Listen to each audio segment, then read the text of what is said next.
Okay, so third site that we went to on our day was Mount Carmel. But first I want to talk about a lesson that we learned on the bus ride up to Mount Carmel.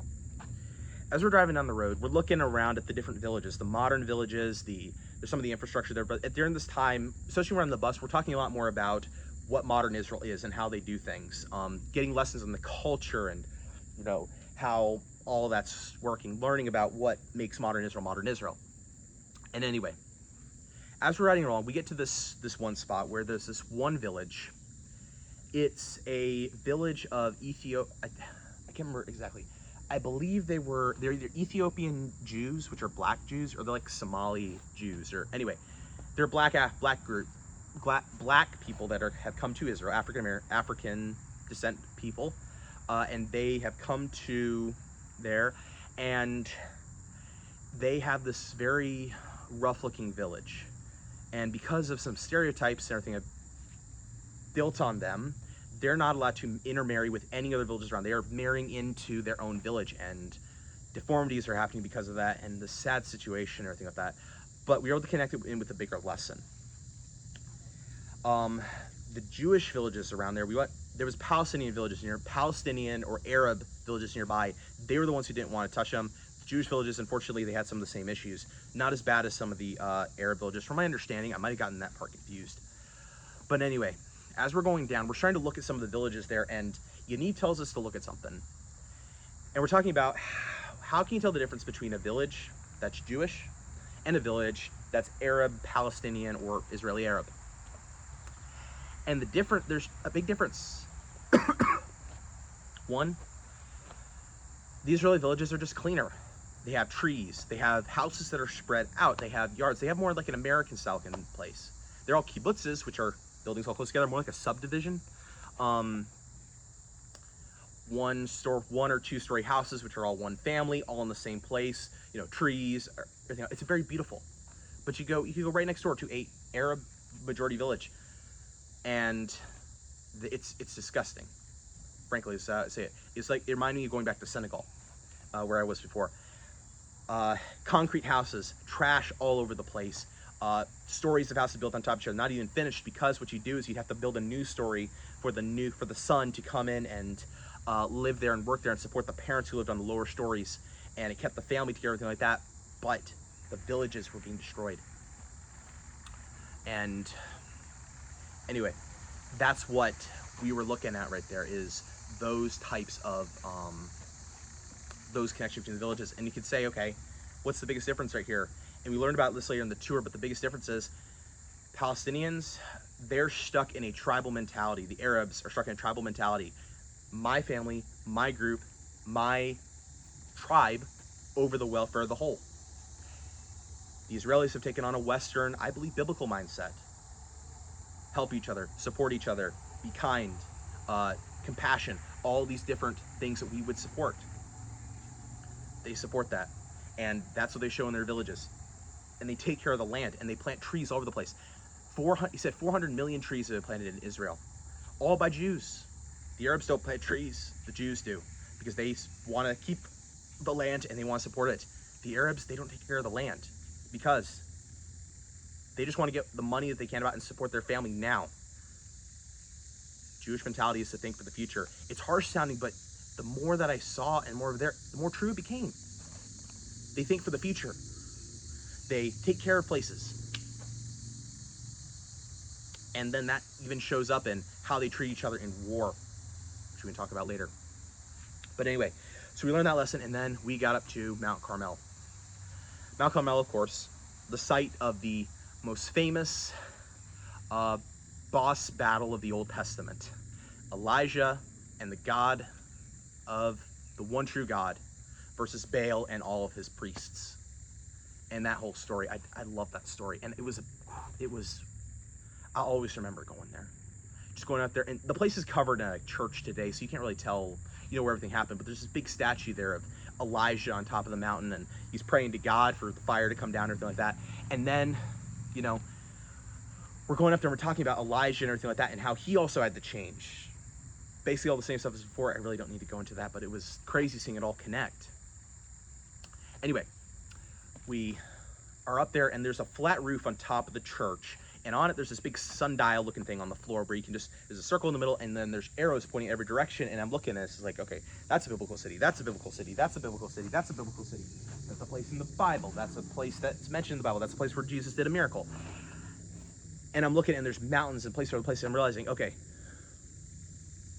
it's like going up on a mountain in the Shenandoah Valley, but you can see for 50 miles, and every place you see is something happened in the Bible. And we sat there for 30 minutes just pointing out places where things happen. We looked at, I mentioned all these places with Gideon, with David, with Saul, with Elijah, with Jesus, all the villages and places where Jesus did miracles you could see from this hill. And then we specifically talked about through the story of Elijah. And in fact, you can see every single place that was important in there, you could see from that hill. First of all, we were on top of the mountain. That's where the fight took place. Then you look on the side of the hill, and there's a spring.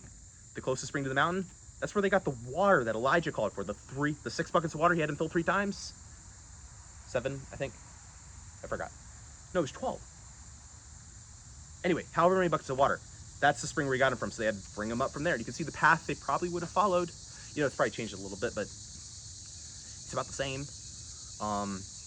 And then, if you remember at the end of the story, the priests run, and they get taken down to a stream at the bottom of the hill, and then they're killed there. You look down at the bottom of the hill, and the stream has basically followed the same course for a long time.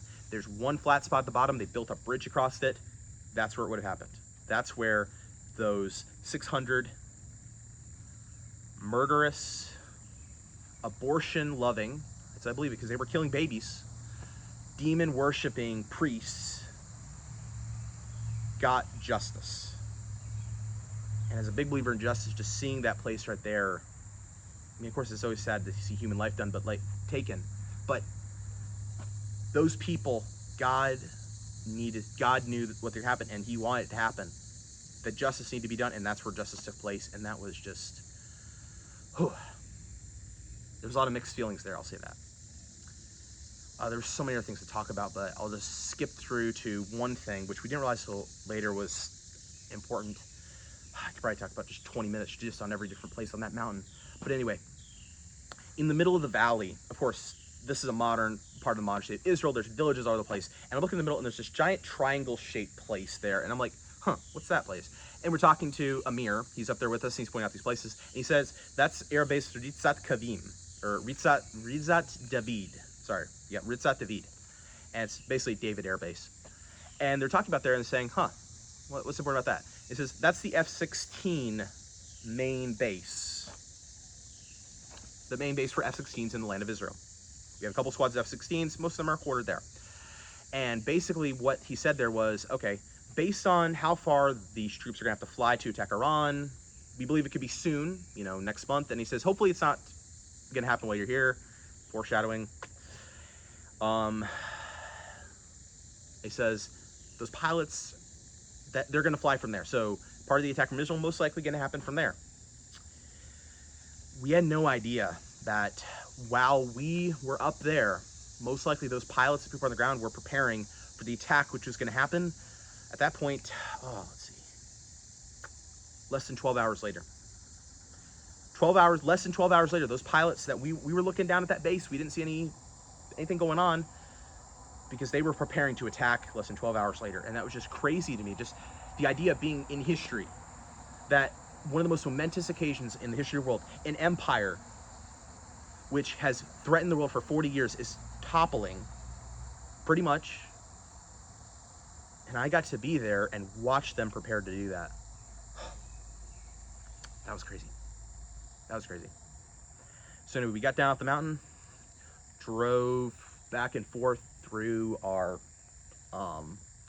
through the mountains of Galilee, got to see some of the scenery that Jesus probably saw. And it was crazy, just looking and seeing all these different places. And then we're going up, and I had tried to map out some of the places that we're going to before, but I missed a couple places, and we're going back for one or two places, and we're like, we're not going to the place we're supposed to, so we kind of go over this, we're at the northern end of the Sea of Galilee, and I didn't even realize, I thought we were kind of at the eastern edge. And I look up, and there's this city, it's called Kafar Krizim. And I'm like, huh, that sounds like Chorazin from the Bible, but I don't think so. That's not, that doesn't look like anything there. And we go around this hairpin curve, and I look out across this valley. It's a hairpin curve. It goes around, and then it goes back around, and it goes like this. But on this part, right where we come back around, there's like this little peninsula of a little arm of the hill coming out, and on top of it, there's a ruin. And I'm like, huh, did somebody just burn something down? And I look at the places we're driving by, and it says Chorazin. Chorazin. Now, my mind instantly goes back to Matthew chapter 24. I believe it's 24. Is it 24? No, maybe it's 18. I need to go back and memorize these Bible passages. Anyway, that's after Jesus sent out the 70, and they came back, and they start to list out some of the things that happened to them, and then Jesus pronounces blessings and cursings on particular places. And 3 places he specifically mentions: Bethsaida, Capernaum, and Chorazin. Says they're going to be destroyed because they rejected the message. And I'm looking at the city, and it's destroyed. There's like one building that's standing up, and the rest of it is rubble. And I'm like, Jesus pronounced a curse, and I'm looking at the results of that curse. Wow. That's crazy. Anyway, go by there, drive down. We almost go down this really steep, but I was worried we were going to run straight into the Sea of Galilee, how close we were getting to it. And then I look over, and there's a sign that says 900 feet away, Capernaum. I'm like, oh great, I've seen Chorazin, I've seen Capernaum. We're going to go to the hotel. How can this day get any better? We're going down, and I see a sign that says Capernaum. Turn left right here. And we're going up to it, and suddenly the bus starts to slow down. I'm like, we're supposed to be going past it. There's a town on the other end. Let's go to that town. And we turn right. And I look up, and I was like, huh, that wasn't on the maps. There was this massive hotel up on this hill, on the hill going up to Chorazin, above the Sea of Galilee, right there, and there was nothing else around. On one side, it was a mango grove. On the other side, wheat fields going as far as you can see. You cannot see another building from there except for the churches that were Capernaum right across the road. And we go up behind it, and the Israeli, Ferrari, McLaren, fancy car group had somehow rented out about half the hotel, and the place in front is covered in Ferraris and Bentleys and all these fancy cars. And I'm like, these are teenagers, these are young adults. We should not be this close to these cars. We are going to break them. And yeah, thankfully nobody broke them, but it was just like, what in the world is going on here? Yeah. And it turns out there was not many people there because nobody was coming to Israel because of all the stuff that's been going on. And this is before the war began.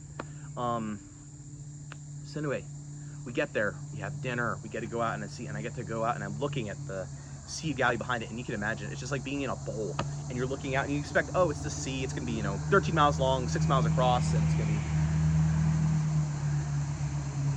sorry, somebody doing some road racing.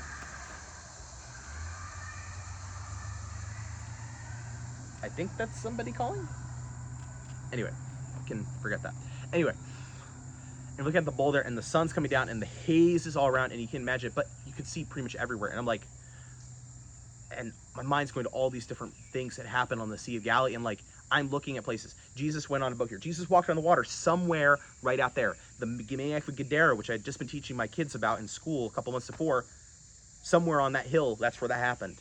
Bethsaida's over here, all these different places. And I'm like, wow, this is crazy. So many things happen right here. And that's the quick version of basically what happened, because we were trying to get, at that point, we knew we needed to get some dinner and get to bed because we're gonna wake up early the next morning, get on a boat and ride out on the sea and go see all those places. But we didn't know God had another plan for what was gonna happen over the next couple days, and hopefully I can talk about that plan soon.